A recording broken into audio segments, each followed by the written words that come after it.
बिस्मिल्लाहिर्रहमानिर्रहीम। अस्सलाम वालेकुम नाज़रीन, मैं हूं आपका मेज़बान एसएम अफसल हक मॉर्निंग के साथ आपकी खिदमत में हाजिर। आज बात करेंगे एक तकरीब की जो हमने शायद अरबों साल या खरबों साल पहले उठाई था या उसको माना था या तस्लीम किया था। उस तकरीब का नाम है हल्फ़ वफ़ादारी।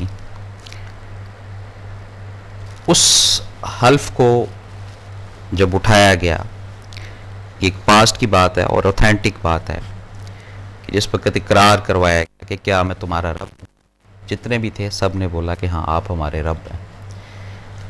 उस तकरीब के बाद उस वफ़ादारी के साथ कौन कौन अफराद जुड़े रहे और कौन कौन हटते गए, और वफ़ादारी की बेस क्या थी, और वफ़ादार कौन बना, कौन साबित हुआ, और वफ़ादारी छोड़ी तो क्यों छोड़ी, और क्या वफ़ादारी जो थी वो सिर्फ़ कामों की हद तक थी या जिस ज़िंदगी में हमारा अमल दखल है वो हमारी मर्ज़ी के अगर मुताबिक चल रही थी तो उस वक्त तक की सिर्फ वफ़ादारी थी। ये सब बातें आज आपके सामने करने की कोशिश करते हैं और देखते हैं कि उस तकरीब हल्फ़ वफ़ादारी में कौन कौन कायम रहा और कौन कौन ट्रैक से हटा। दो तीन चीज़ें ऐसी हैं हर इंसान के साथ जो लफाजी तौर पे और एक किसी हद तक अमलन भी वो सबूत देता है वफ़ादारी का कि जी हम वफ़ादार हैं, हम वफ़ादार हैं, हम फ़लाँ के वफ़ादार हैं।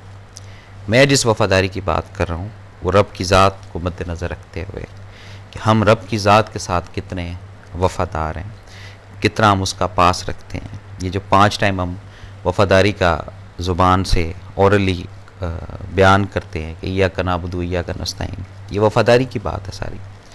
तो उसके बाद फिर हम क्या इसके ऊपर कायम भी रहते हैं या सिर्फ वो 5 टाइम की जो एक अदायगी है उसके बाद हम डिनाई कर देते हैं या हट जाते हैं। तो ये ज़हन में रखिएगा कि वफ़ादारी या जब वफ़ा की बात आती है तो उसमें फिर ज़िंदगी के सब फेज़ खा वो अच्छे हों खा वो बुरे हों उनके साथ चलना पड़ता है। यही वफ़ादारी की बेस होती है। हम यहाँ पर कहने को तो ज़रूर वफ़ादारी करते हैं, किसी हद तक मान भी लेते हैं कि जी हाँ हम वफ़ादार हैं। रब की बात कर रहा हूँ मैं, रब के आगे भी कहते हैं या अल्लाह बस तू है और हम बड़ा तेरे ताबेदार हैं, तेरे बड़े वफ़ादार हैं। लेकिन इसकी एक लिमिट हम लोगों ने रखी हुई है और वफ़ादारी उस वक्त तक हम लोग लेकर चलते हैं जब तक काम हमारे हो रहे होते हैं। जैसे ही हमारे कामों का सिलसिला रुकता है, जैसे ही हमारी मर्ज़ी से हट कर चीज़ें होना शुरू होती हैं, वफ़ादारी का हलफ तो दूर तक, हम जनाब फिर अपना जो अंदर है वो रोना शुरू कर देते हैं कि या अल्लाह तेरा क्या जाता था, तेरे तो सिर्फ 2 लफ्ज़ की बात थी, तू हमारी किस्मत इस तरह लिख देता, तू हमारे साथ ये कर लेता या हमारा ये काम इस तरह कर देता, तू शान वाला है। साथ साथ यानी वफ़ादारी भी चली जा रही है और साथ साथ थोड़ी सी सीनाजोरी भी हम साथ साथ करते हैं। तो वफ़ादारी का जो अंसर, वफ़ादारी का जो पहलू है, ये अगर आप समझेंगे जब इस नुक्ते को, इस नज़रिए को, तो फिर ये जितनी भी दुनियावी चीज़ें हैं, जितनी भी तकलीफ़ें हैं, दुख हैं, परेशानियाँ हैं, टेंशन हैं, ये same day, same time, same वक्त पे ख़त्म हो जाएंगी। अगर इस पॉइंट को समझें, उस पास्ट में जाके उसको थोड़ा रिवाइज़ करें अपने जहन में कि सब ने जब इकरार किया था कि हाँ आप हमारे रब हैं, तो उसके बाद फिर क्यों कोई इधर जा रहा है, कोई इधर जा रहा है, कोई उस तरफ भटक रहा है, कोई इस तरफ भटक रहा है, कोई इस तरह परेशान है, कोई उस तरह परेशान है, कोई पैसे के चक्कर में परेशान हो गया है, कोई औलाद के चक्कर में परेशान हो गया है, कोई सोच के चक्कर में परेशान हो गया है।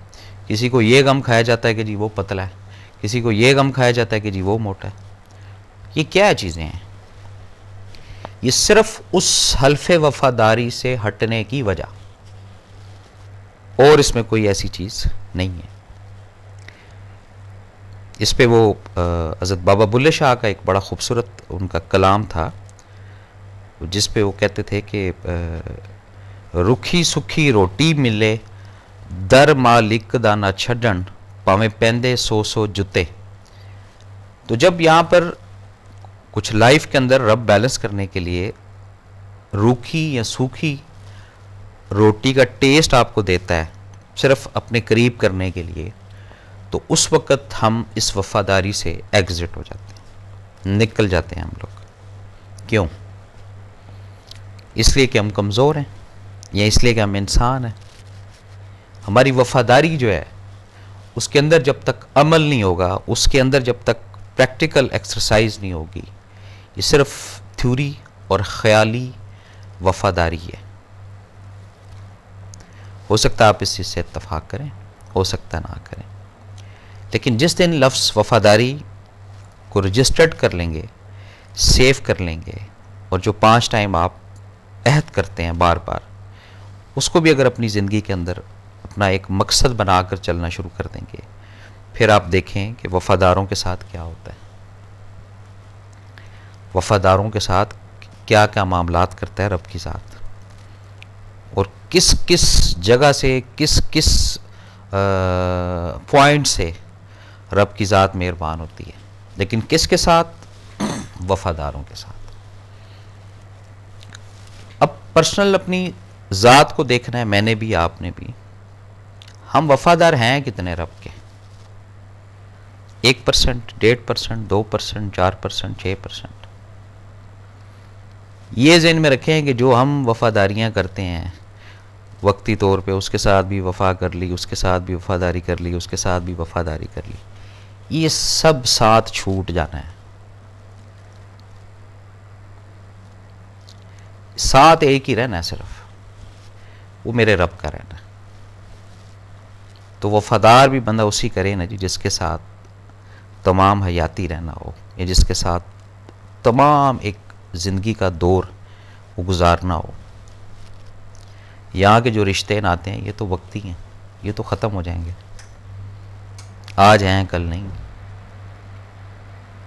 जितने भी इस वक्त बैठे हुए हैं, सुनने वाले, समझने वाले, देखने वाले,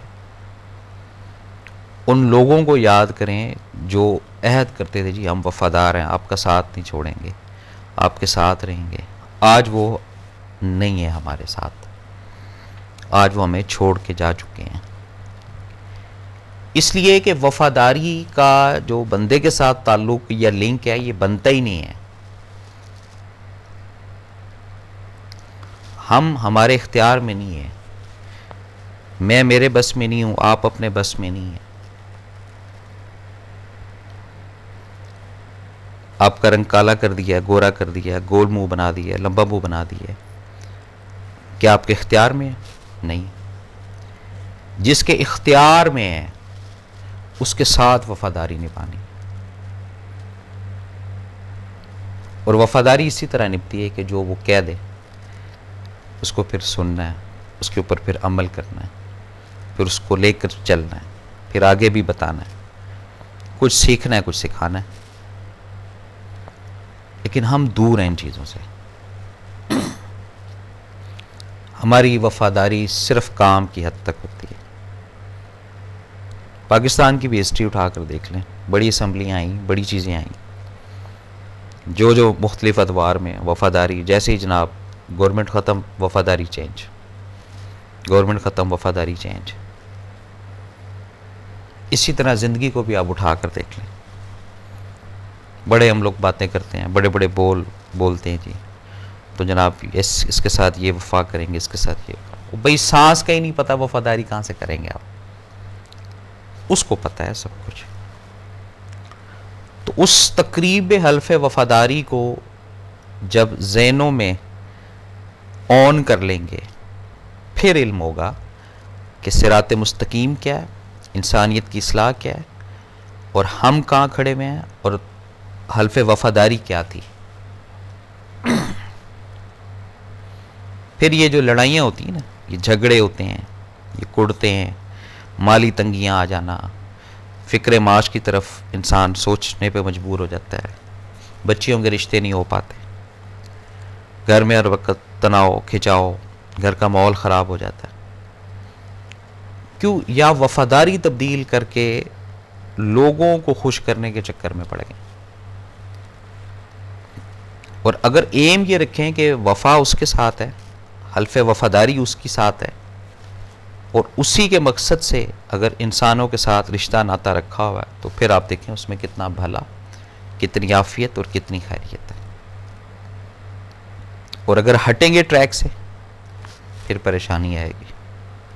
फिर आप बोलेंगे जी मेरे साथ इस तरह क्यों होता है, मेरी तकदीर ख़राब हो गई, मेरा नसीब में नहीं लिखा। फिर लोग, ये भी एक बहुत बड़ी जंग है जी, ये किस्मत की और तकदीर की और तदबीर की, जो आज तक तो हल नहीं हुई। कुछ लोग कहते हैं जी उसकी किस्मत में ये लिखा था तो ऐसे हुआ, कुछ लोग कहते हैं जी उसकी तदबीर ये की तो उसने ऐसे किया। ये भी अभी तक एक मुतनाज़ा इशू है जो चलता ही आ रहा है। बड़े बड़े जैद उलमा कराम ने इस पर बड़ी बड़ी बुक्स लिखी, बड़ी बड़ी चीज़ें लिखी, लेकिन लिखने वाला वो है, ज़ाहिर बात है जो लिखने वाला है उसी को पता है ना। आपको तहरीर लिखेंगे तो आपको पता है, मैं अगर कोई तहरीर लिखूंगा तो मुझे पता है। ये सब चीज़ें हमसे रिलेटेड है, आपसे रिलेटेड है। लेकिन जहां पर उस तकरीब अल्फा वफादारी को छोड़ेंगे, वहां से जिंदगी उलझन की तरफ जाएगी। बीमारियां का बिला वजह आ जाना, बिला वजह का दिल का पकड़े जाना, बिला वजह के खौफ में मुब्तला हो जाना। कोई कॉल ऐसी रात को 3-4 बजे आ जाए, इंसान खौफ से कांप उठता है। कुछ मार्का, कुछ चीज़ें जिसकी तरफ आप कोशिशें कर रहे होते हैं, उनका प्रॉपर तरीके से सही ना होना, ये क्या है? ये सब उसकी ज़ात से तवज्जो हटकर तब ये चीज़ें बनती हैं, वक्त के साथ साथ साथ साथ साथ। तो ये जो तकरीब हल्फ वफादारी की है, इसको खुदारा ओपन करें और हर अपने काम में, खा वो छोटा काम है खा वो बड़ा काम है, वफादारी का अंसर ज़रूर रखें। फिर आपको इल्म होगा कि बात कहाँ से कहाँ जाती है।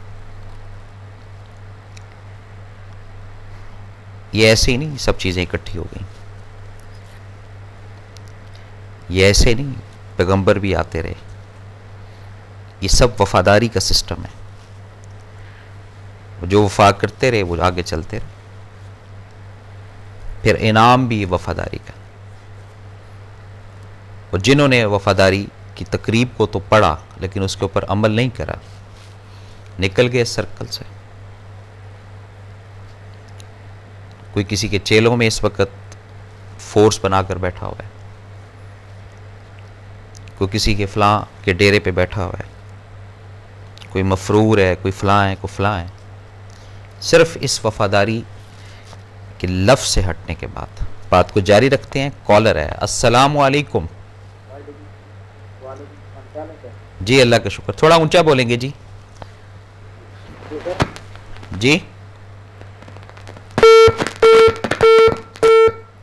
लाइन ड्रॉप हो गई